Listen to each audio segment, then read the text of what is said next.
Salutations, everybody. It is Matty here today. Hope you're all doing absolutely excellent. And I know I am because today it's a nice rainy day here. So I'm in my sweater feeling nice and cozy and ready to talk about some Xbox because we have the full spectrum today. It's not all doomer news because you have the great news in Forza Horizon 6 being real, set in Japan, coming next year. And there's some twists to that story that I want to dive into, such as it exclusively launching first on Xbox and PC. Despite how Xbox's business strategy has gone, it appears that Forza Horizon is going more down the road of Indiana Jones, which is a bit interesting. Is Xbox reluctant to rip that band-aid off completely yet, especially with how well Horizon 5 is selling on PlayStation? We're going to talk about that. But then on the other end of the spectrum, the hardware saga continues on. Costco is no longer carrying Xboxes. Let's pour one out for Costco, man. I mean, I love grocery shopping there. Hey, shopping in bulk, that stuff will last you forever. We buy like toilet paper from there, dude, and it just lasts like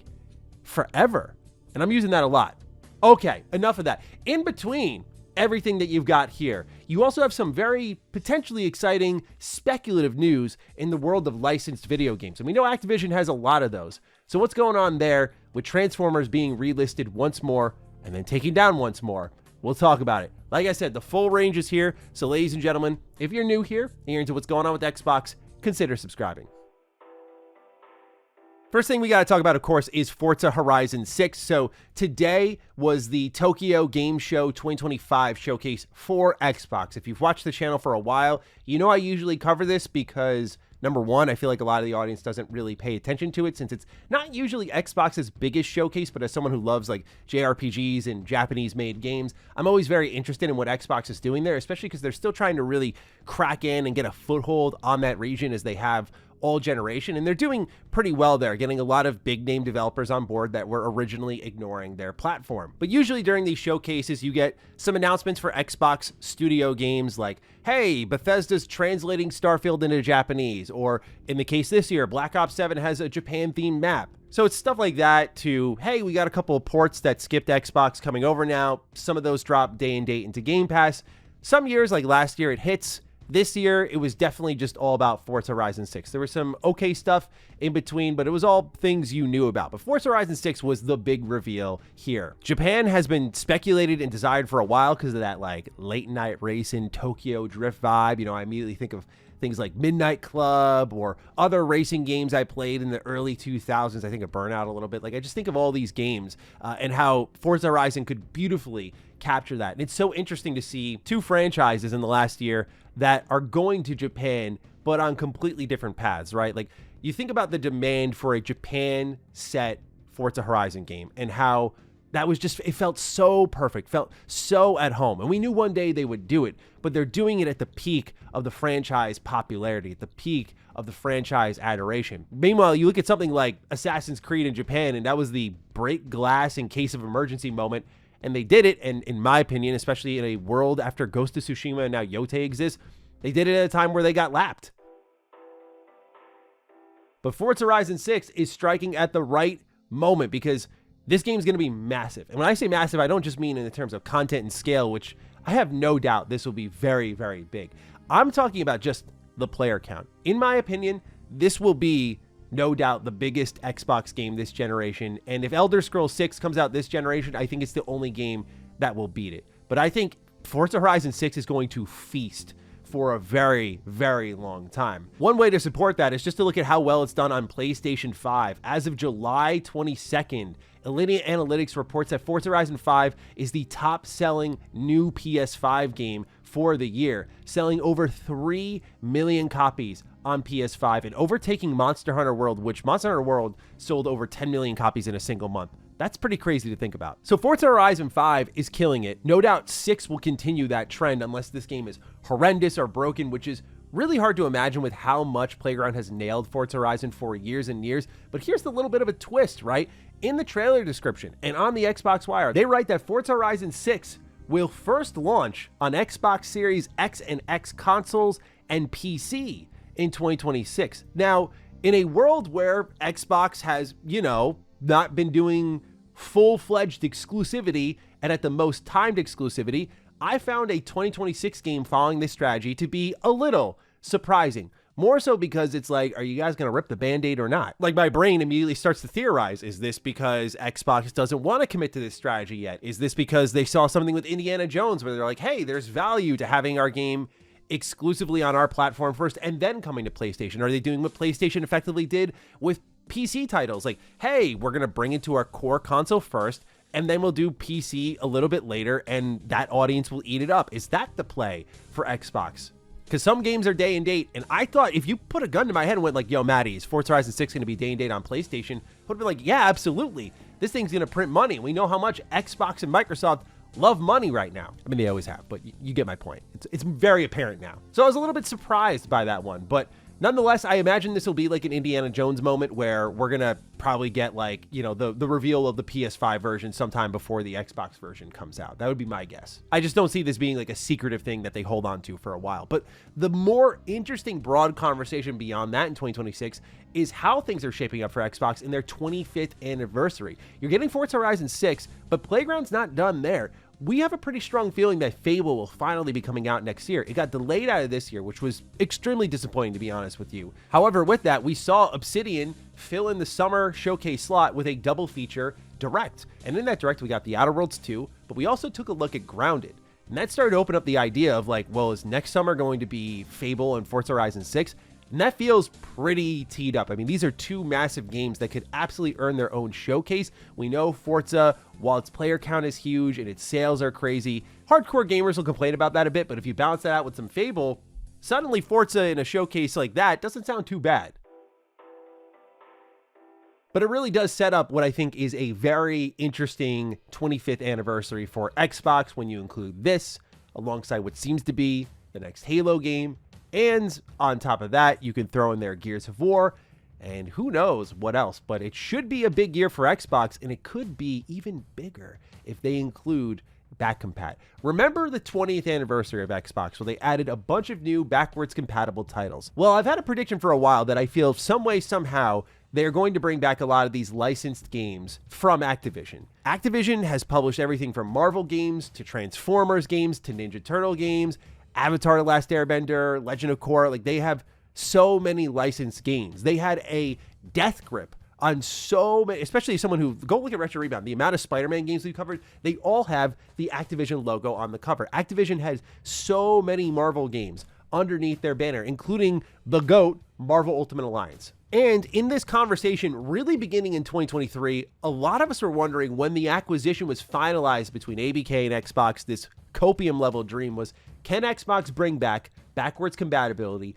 one final time now they own the company that published these games, and try to get some license deals done to put these games back on the market, to make them accessible once more, because otherwise, as someone who owns many of these games, they're spenny. And yeah, I'm talking about Transformers. Transformers fans are starving for good video games. A new one just recently got canceled that people thought looked really good and a ton of gameplay for it leaked. Like, I feel bad for Transformers fans, but you might be able to play one of the best Transformers games ever in Fall of Cybertron if we're to go down this rabbit hole rumor mill a little bit. So where it all really began was just this week, where we saw Transformers Fall of Cybertron being relisted on Steam. And then it was once again removed from Steam. And if you look at the changelog and the history, there's been some activity on the front of Transformers Fall of Cybertron. Now, this isn't the first time this has happened. In fact, Transformers games were relisted on Steam and Xbox in June of last year. This actually fueled some rumors that people thought, oh, last year was going to be the year that they would announce backwards compatible titles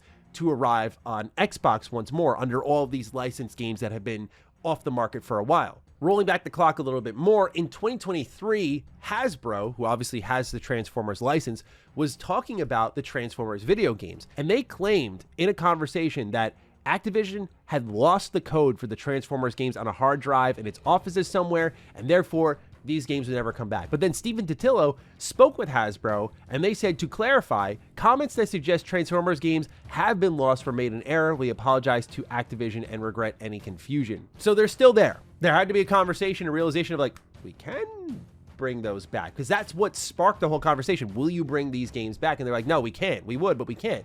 Well, now you might be able to. In this same vein, just 2 years ago, TMNT Out of the Shadows was also relisted on Steam. I can say I bought this game. I happily bought this game when it came out, even though it was broken, because I will defend this game. I'll always say it's the closest we ever got to a TMNT Arkham style game. And yeah, I'm talking like 4 out of 10 Arkham style game, but you know what? There's a lot of potential in this game, and I'd love to have it available on modern platforms again. I will also add in there that when I purchased this and then they took it off the market, Steam removed this game from my library as well and sent me an email. They're like, no, sorry, you can't have this.